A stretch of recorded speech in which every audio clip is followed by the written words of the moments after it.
Welcome to Let Me Fix This. Enjoy the video. Start with perfectly cooked rice as your foundation.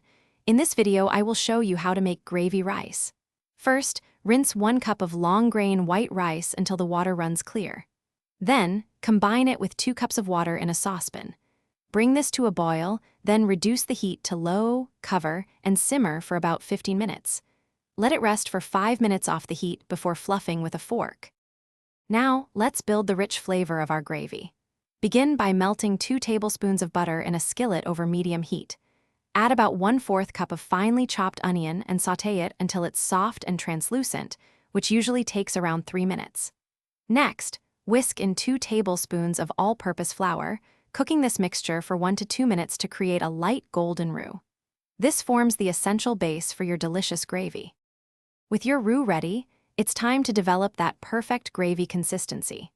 Slowly whisk in 2 cups of warm beef or chicken broth, ensuring you whisk constantly to avoid any lumps. Bring the mixture to a gentle simmer, letting it cook and thicken for about 5 minutes. Finally, season your gravy with 1/2 teaspoon of salt and 1/4 teaspoon of black pepper, adjusting to your taste for a truly delightful flavor. The final step is to bring these 2 delicious components together. You can either pour the warm, flavorful gravy directly over your hot, fluffy rice and gently fold it in until every grain is coated.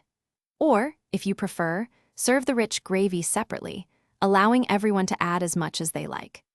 A sprinkle of fresh chopped parsley makes a wonderful garnish, adding a touch of color and freshness to your homemade gravy rice.